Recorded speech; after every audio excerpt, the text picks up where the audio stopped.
the SpaceX launch director, is given the go for launch. We're at T-minus 35 seconds and counting. All systems are go. T-minus 30 seconds.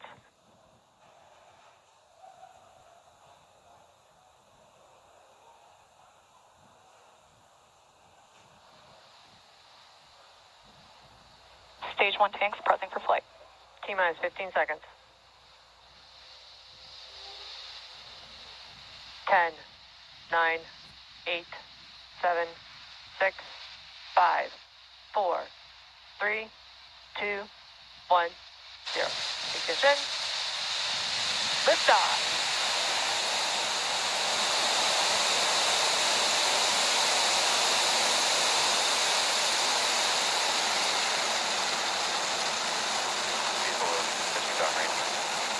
M1 propulsion is nominal.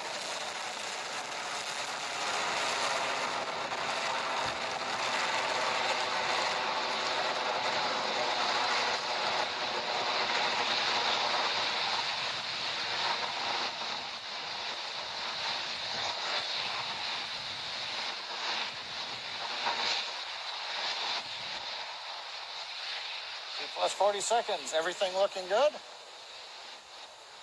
That's the call out. Says M1D engines are throttling down, getting ready to reduce vehicle acceleration in preparation for the period of maximum dynamic pressure.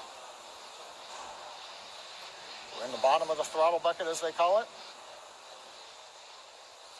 Now the Merlin engines coming back up to full power as we get ready to go supersonic. Equal as supersonic. Supersonic, we're coming through the period of maximum dynamic pressure. Equal has reached maximum aerodynamic pressure. Guidance engineer confirms we're through the period of greatest pressure on the vehicle. Continuing downrange, trajectory looks good. Propulsion looks good. Avionics looks good.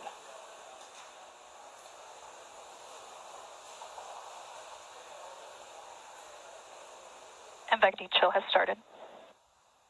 An announcement from stage 2 propulsion. We are now beginning to chill in the turbo pump on the upper stage engine to get ready for its ignition, coming up in about 45 seconds. Nice view from the SpaceX cameras at Cape Canaveral as we head east out of Space Launch Complex 40 into the first of 2 orbits planned for today. This orbit is the parking orbit, a low Earth orbit trajectory that will take us over the equator and will eventually relight the upper stage engine to transfer us into the desired geostationary transfer orbit. Now, main engine cutoff, or MECO, coming up in several seconds, followed by pneumatic separation. The first stage pushes away from the second stage, and then ignition of the second stage engine.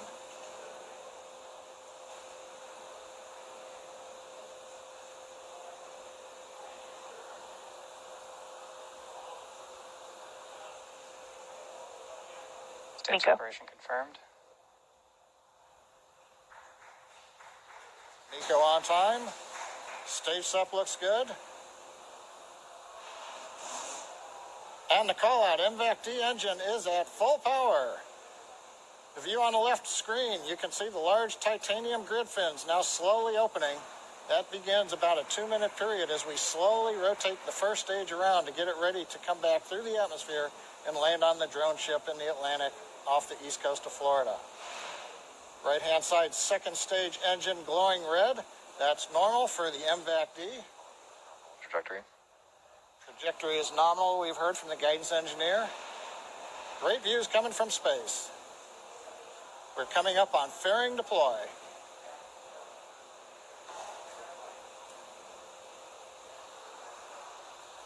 Fairing separation confirmed. And we've heard the call out from the avionics engineer. Fairing separation is confirmed.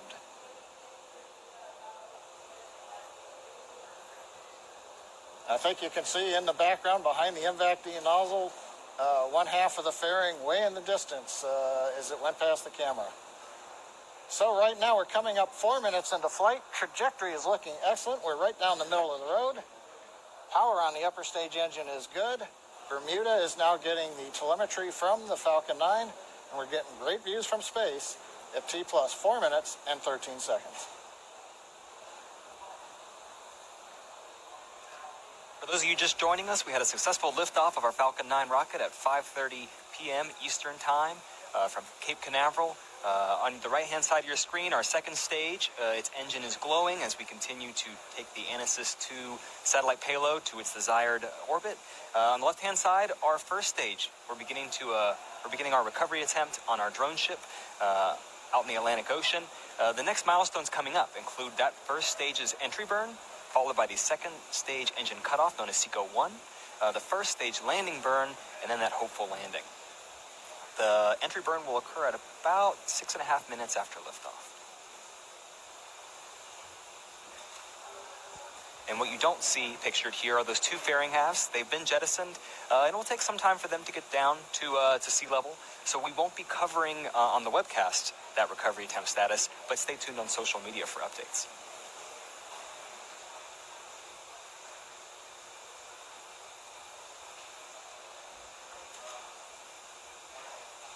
You see some pretty clear pictures of Earth there. The first stage has reached apogee. It's beginning to head down there. We're only going to be firing 3 of our Merlin engines during this entry burn in order to slow the vehicle down before it gets to the thicker parts of Earth's atmosphere. It'll slow the vehicle by about 25%.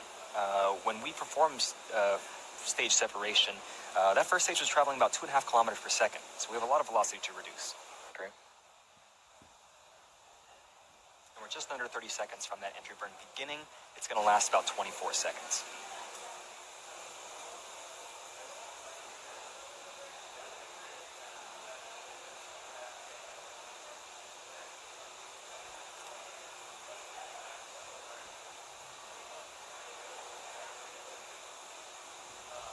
We're 10 seconds away from entry burn. Hopefully we'll be able to hear that call out and have visual confirmation that burn's begun.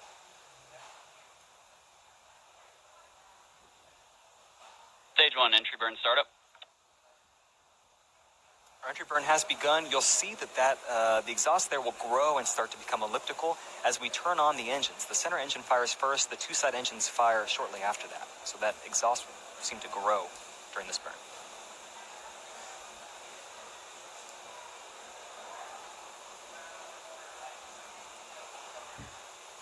Stage 1, entry burn shutdown. All right, 1 burn down, 1 to go. That's the landing burn. It'll occur in about 1 minute from now, along with the next milestone, the second stage engine cutoff, or SECO-1. That'll be at T plus 8 minutes, 7 seconds. During SECO-1, we shut down the second stage MVAC engine on the right-hand side of the screen. Also signal first stage, Cape Canaveral, expected. In about 25 seconds after SECO-1, Falcon 9 will touch down, hopefully, on our drone ship. Just read the instructions. Currently, it's in the Atlantic, about 350 nautical miles off the coast of Florida. Start of terminal guidance.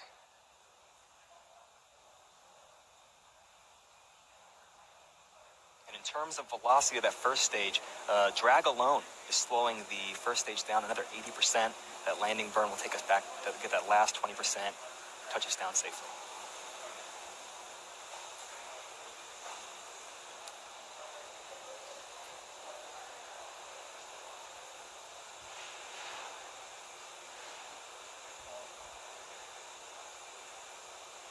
Just under 10 seconds from landing burn and SECO-1.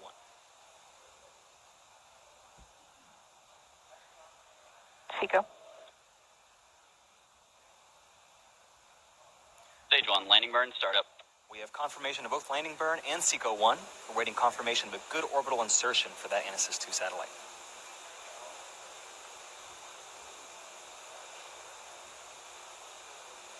And the landing Stage 1. So landing laser deploying now. Nominal park orbit insertion. And there it is. That is our 57th successful landing of a Falcon 9 on our drone ship. Just read the instructions. While we were watching that landing, we also had confirmation of nominal orbit insertion. We're all pretty excited over here at SpaceX for being able to use this first stage for a third time coming up. But going back to our primary mission on the second stage, it's going to coast for about 18 minutes until we cross the equator, where we perform the second of 2 burns of the upper stage to help change the orbit. We're going to take a break until then. We're going to leave you with a map of where we are in the mission. We'll be back at about T plus 26 minutes for the second burn of our MVAC engine.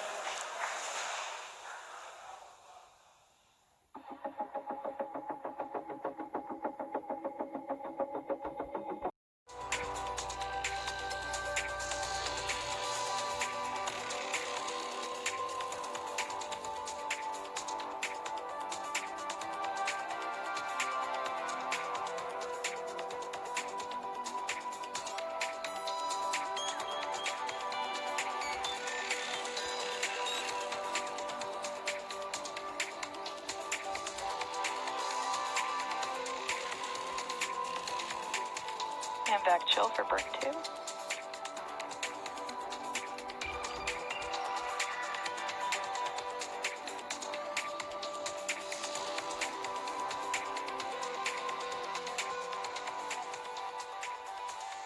Welcome back. John Innsbrucker here at SpaceX headquarters in Hawthorne, California. It's T plus 26 minutes. In about 30 seconds, we're going to get relight of the upper stage engine called second engine start number 2, actually second stage engine start number 2, or SES2. Now this burn will be a little more than 55 seconds, and that'll carry us into the transfer orbit. And hopefully we'll be able to bring you a view of the engine burn as it gets going. From the map, you can see we're just about to cross the equator. That's where you do an inclination change that's most efficient. We've got ignition on the upper stage engine. And propulsion engineer calls out that the ignition looks good. We're up at power.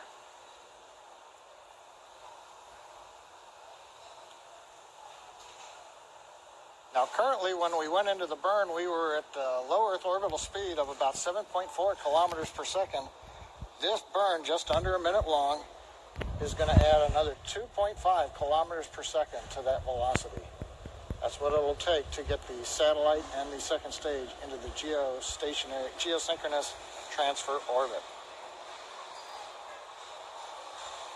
We're throttling down, getting ready to shut down the engine.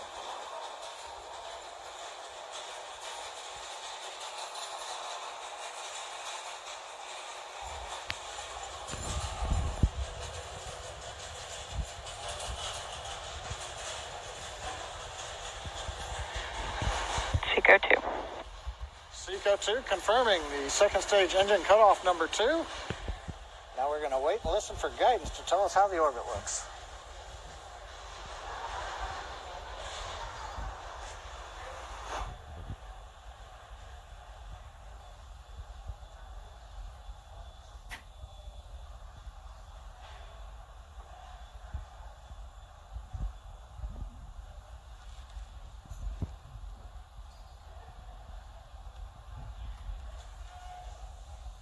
And we haven't heard guidance engineer call out, but looking at the data plots that we've got from vehicle telemetry, we've got a nominal orbit.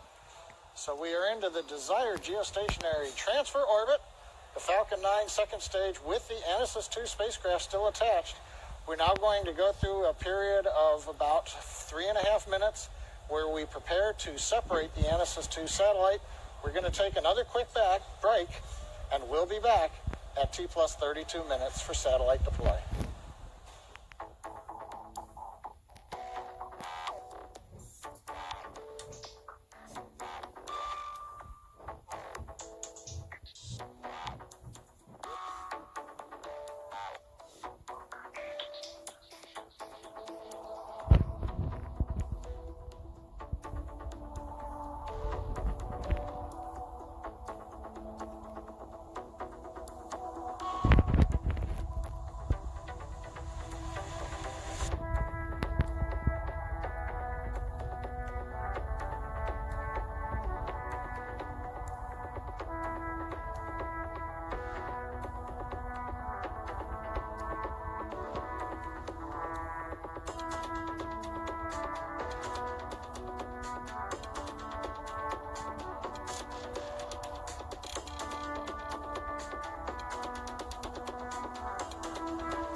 position signal South Africa.